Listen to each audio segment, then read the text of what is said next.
Boa noite, irmãos. Esse amor de Deus é impressionante, realmente. É insondável.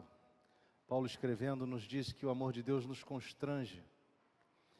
E muitos de nós, talvez aqui tenhamos sido criados na fé, vindo à igreja desde pequenininho, e a gente às vezes tem essa dimensão do tamanho do amor de Deus, mas nós somos todos pecadores, irmãos. Mesmo criados aqui, somos todos miseráveis pecadores, e nós dependemos desse infinito e impressionante amor de Deus, que nos alcança, que nos atinge e que nos traz vida eterna.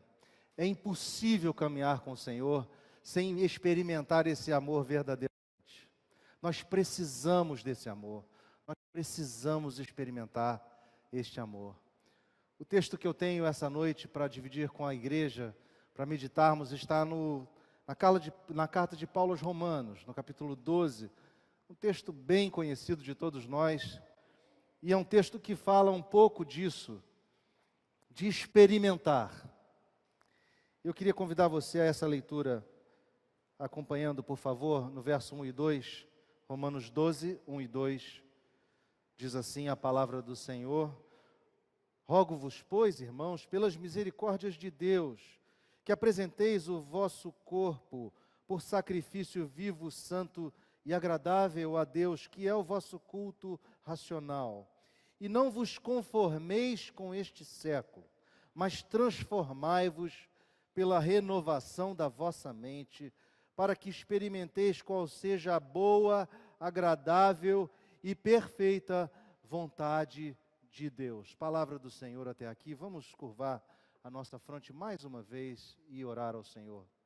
Deus e Pai, nós te bendizemos nesta noite pelo privilégio de estarmos aqui, pelo privilégio de reconhecermos o infinito amor que o Senhor demonstrou por cada um de nós na cruz do Calvário. E, ó Deus, neste momento da reflexão, da meditação na Tua Palavra, o nosso pedido, a nossa oração é para que o Senhor venha falar conosco, falar com os nossos corações, trazer modificação nas nossas vidas, transformação. Ó Deus, trazer-nos um momento novo. Ó Deus, vem falar conosco, traz ao nosso coração o convencimento da Tua vontade, pois oramos assim, pedindo em nome de Jesus. Amém.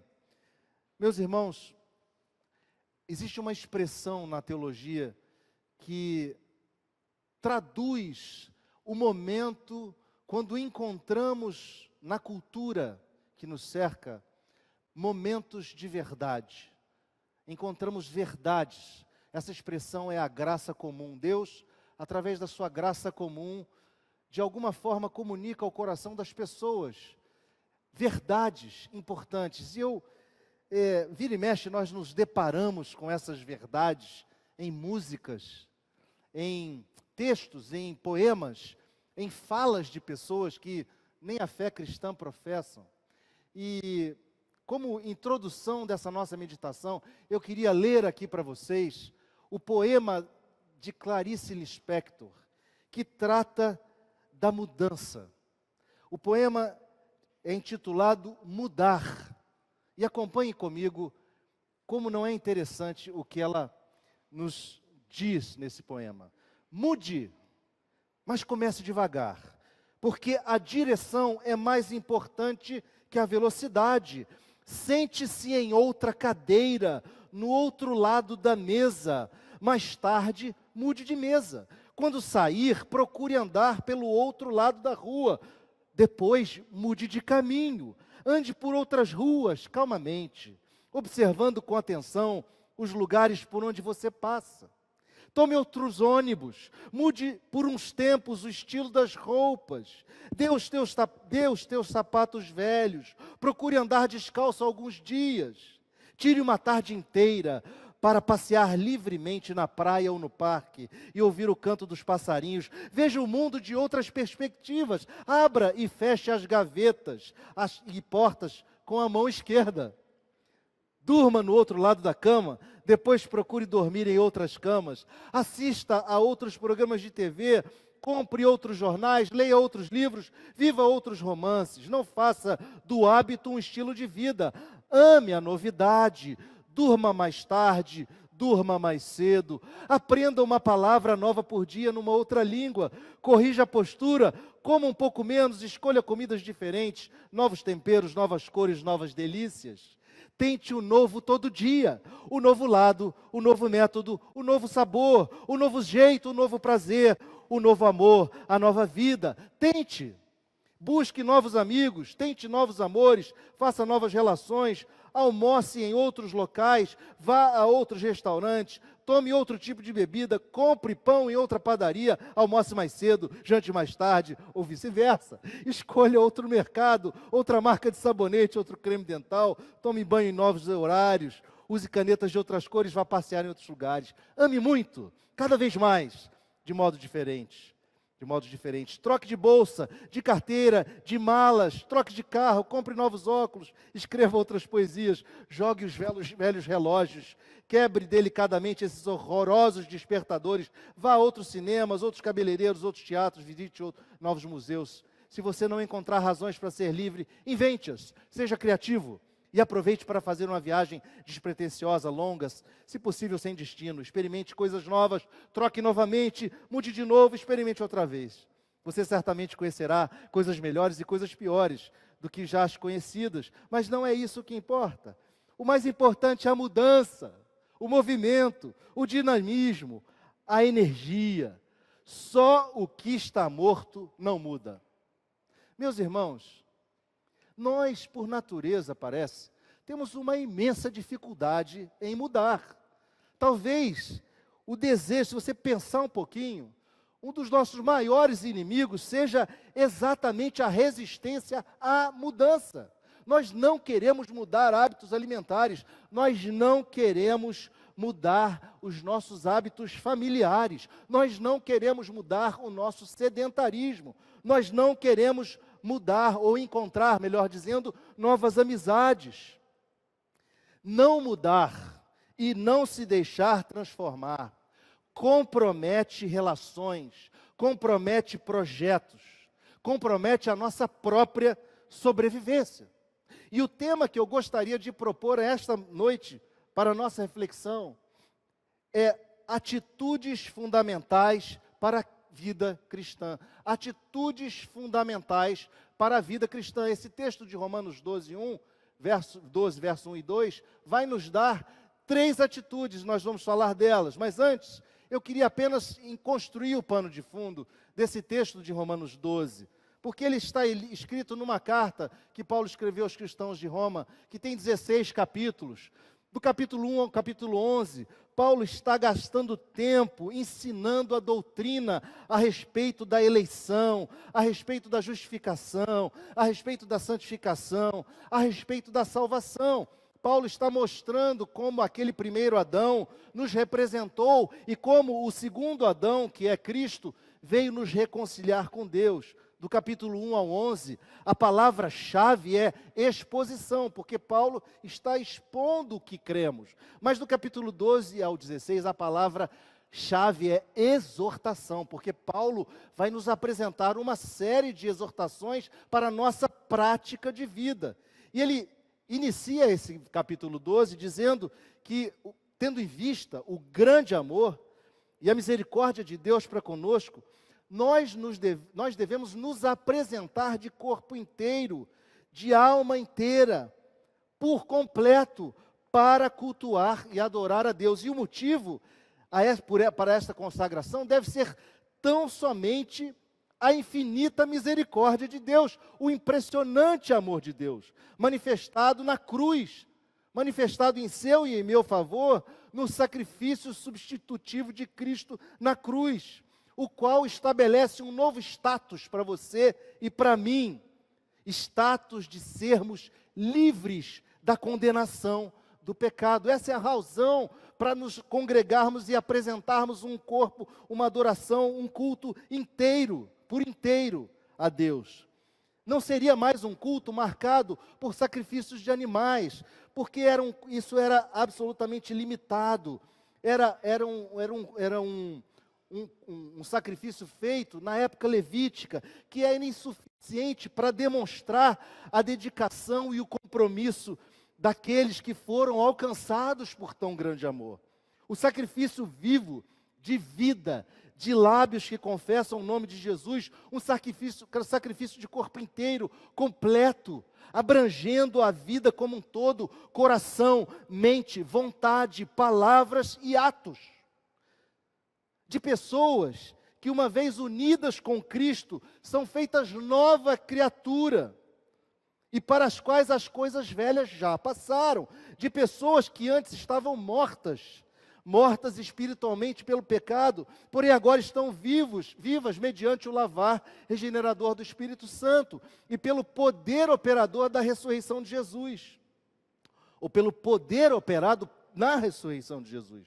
Contrastando um culto pagão, um culto automático, mecânico, um ritual fruto de tradição, com um culto que faz sentido, um culto que é representado pela nossa completa percepção do que estamos aqui fazendo quando adentramos aquela porta, ou mesmo no dia a dia da nossa vida, porque o culto a Deus não se restringe a este ambiente, a este momento, é algo contínuo nas nossas vidas. Paulo, então, continua a nos exortar, depois de falar do culto, a respeito de algumas atitudes práticas na nossa vida cristã, e é exatamente sobre essas que eu queria refletir nessa noite. Atitudes essas que depende a nossa sobrevivência espiritual, das quais dependerá o nosso futuro. Nós precisamos prestar atenção, e a primeira atitude é não conformar-se. A palavra nos diz no verso 2, e não vos conformeis com este século, mas transformai-vos pela renovação da vossa mente, para que experimenteis qual seja a boa, agradável e perfeita vontade de Deus. Meus irmãos, o verbo aqui está no imperativo passivo, o que significa dizer que é uma ordem. Não conformem-se. A palavra traz a ideia de assumir a forma exterior, por seguir um padrão, um mesmo modelo, um mesmo molde. Claramente, Paulo está tratando do contraste que existe entre o padrão do mundo e o padrão de Cristo. A palavra século, não vos conformeis com este século ou era, nos mostra que o nosso desafio é estarmos inseridos no nosso tempo, na nossa era, neste século presente, sem tomarmos a forma exterior deste século e desta era. Vivermos aqui, mas não fecharmos com o modo de pensar ou com os padrões do nosso tempo. Não conformar-se é lutar contra a secularização da fé, contra o esvaziamento do significado do que é ser cristão, é resistirmos e não cedermos às pressões de um padrão mundano, anticristão e antibíblico. Dentro daquela perspectiva em que o apóstolo Pedro nos exorta na sua primeira carta, quando ele nos diz: por isso, cingindo o vosso entendimento, sede sóbrios e esperai inteiramente na graça que vos está sendo trazida na revelação de Jesus Cristo. Como filhos da obediência, não vos amoldeis às paixões que tinhais anteriormente na vossa ignorância. Pelo contrário, segundo é santo aquele que vos chamou, tornai-vos santos também vós mesmos, em todo o vosso procedimento, porque está escrito: sede santos, porque eu sou santo. Meus irmãos, nós precisamos procurar o formato correto. Nós precisamos estar atentos para não agir como age a maioria. Nas nossas relações familiares, nós precisamos dar mais atenção, nós precisamos estar mais participantes, nós precisamos ter mais engajamento, nós precisamos ter mais presença. Não podemos terceirizar a educação dos nossos filhos, seja para o colégio, seja para a igreja. Não podemos terceirizar o ensino da ética e da religião aos nossos filhos. Nós temos que estar presentes. Meus irmãos, nós temos que viver o Evangelho à mesa. Não adianta trazermos os filhos à igreja E aos sábados e domingos, ou durante a semana, nas nossas refeições, falarmos mal dos pastores, ou dos líderes, ou da própria igreja. Nós precisamos viver o Evangelho toda semana, todos os dias, à mesa, ao levantar, ao deitar. Não adianta vivermos ou falarmos aquilo que não vivemos. Na escola, nós precisamos de mais excelência, de mais honestidade, de mais compaixão. Não fazer tarefas por fazer, mas sim para honrar a Deus através da nossa dedicação da escola. Não trapacear, não compactuar com uma coisa tão triste que é o bullying. Ter compaixão das pessoas que têm dificuldade com o aprendizado. Isso são coisas práticas, isso é não se conformar. No trabalho nós precisamos mais dedicação, mais competência, mais ética, trabalhar como se estivéssemos trabalhando para o Senhor, ser o sal da terra, sem ser o chato do pedaço. Porque às vezes os irmãos evangélicos, eu quero dizer assim de uma forma genérica, acham que ser cristão é ficar pregando o evangelho na hora do trabalho. Na hora do trabalho é a hora de trabalhar. O evangelho é pregado através de atitudes. Tudo bem, na hora do trabalho, no cafezinho, no almoço, saindo para o encontro, seja o que for, nós temos que levar o bom perfume de Cristo, temos que levar o sal. Nós não podemos nos conformar com este século. Na sociedade precisamos de mais opinião e mais ação. Nós não podemos nos deixar influenciar por ideologias e comportamentos ou propostas que se afastam do Evangelho de Jesus Cristo. Então, a primeira atitude é não conformar-se.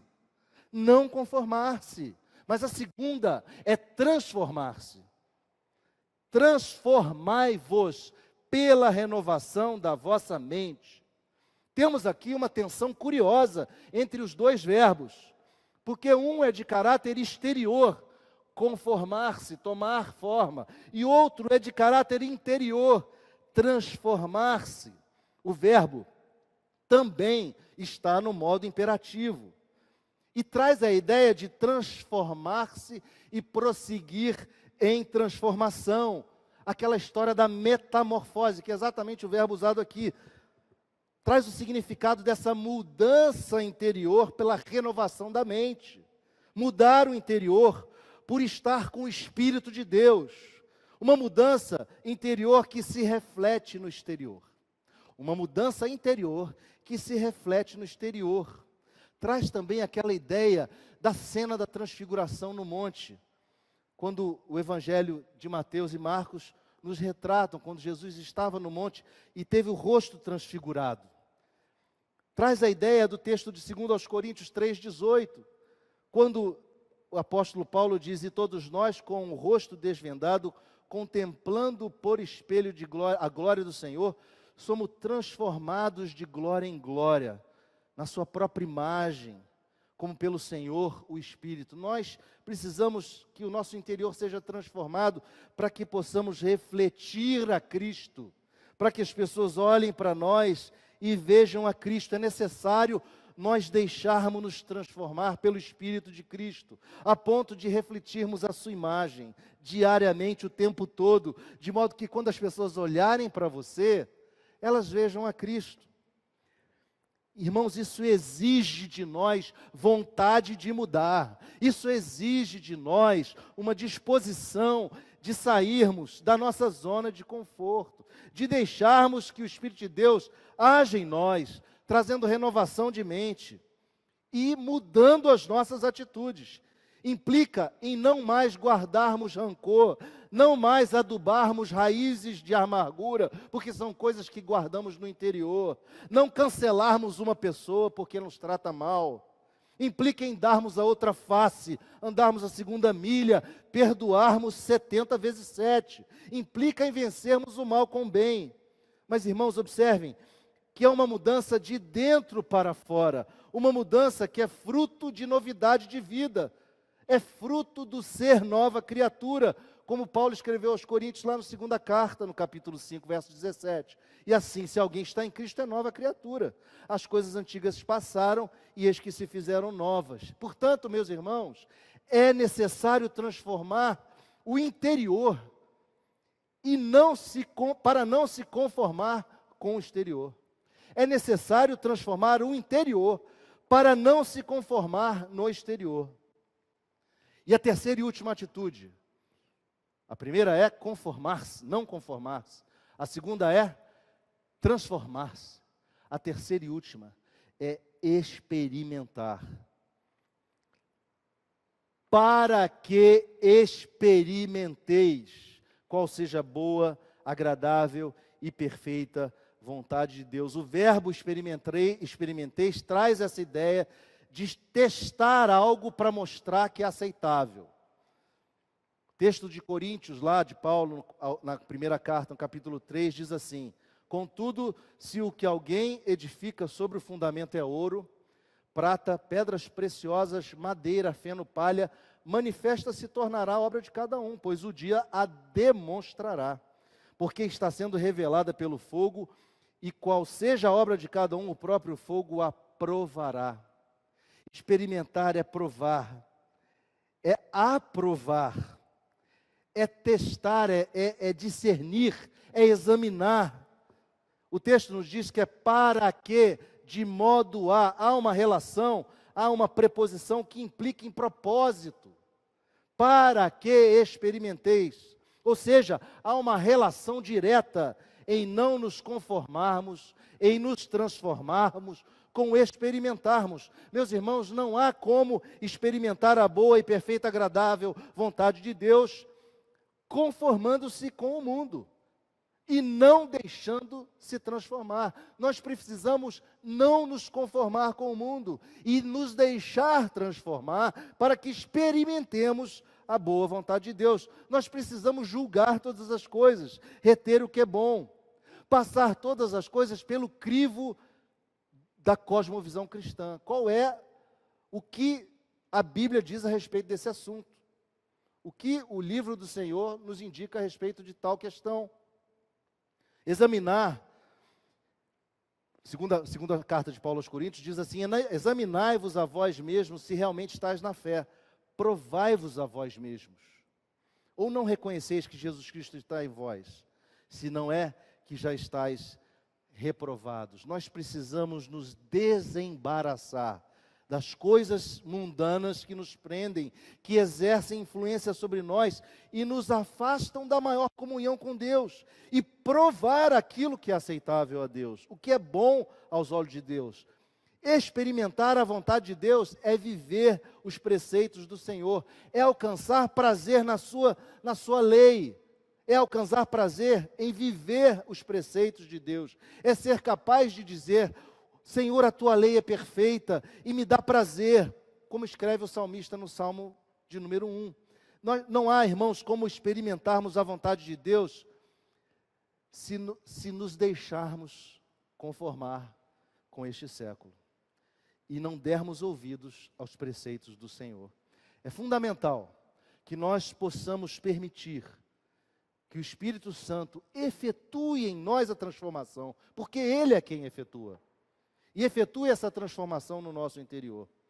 Meus irmãos, nós precisamos muito de experiências com Deus.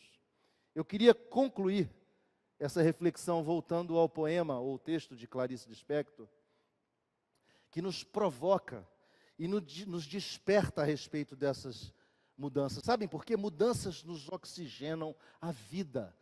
As mudanças nos reposicionam na nossa existência. Nós precisamos buscar em Deus a disposição para mudar, sobretudo a disposição para uma mudança interior, porque muitas vezes estamos confortáveis com a nossa vida como cristãos, achando que estamos fazendo tudo certo, acomodados no nosso conforto de cada domingo, mas vivendo uma vida espiritual pobre.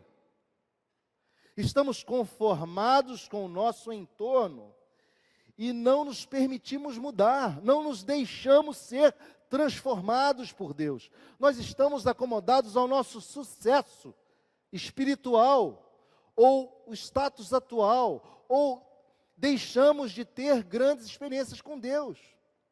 Irmãos, não deixe a sua vida tomar a forma do mundo. Não se acomode espiritualmente. Não se conforme. Deixe-se transformar pelo Espírito Santo. Experimente a Deus profundamente. E que o Espírito Santo do Senhor nos desperte para a mudança, transformando-nos interiormente, para que possamos experimentar uma transfiguração, evidenciando o reflexo de Cristo em nós. De modo que as pessoas que vivem conosco, que convivem conosco, olhem para nós e vejam o caráter de Jesus Cristo. Que Deus nos ajude, que Deus nos abençoe nessa jornada de transformação. Não estejamos acomodados. Vamos nos deixar transformar pelo Espírito de Deus. Amém? Curve a sua fronte, vamos orar mais uma vez. Pai Santo, nós queremos colocar nossas vidas diante do Teu altar. E as nossas dificuldades, as nossas limitações, a necessidade que temos de mudar coisas em nossas vidas. E queremos pedir, Senhor, que essa palavra possa ecoar no nosso coração, de modo que nós saímos daqui animados para mudar, para não nos conformarmos, para sermos transformados e experimentarmos cada vez mais a Tua boa, perfeita e agradável vontade, ó Deus. Que o Senhor nos ajude, Senhor. É a nossa oração, em nome de Jesus. Amém.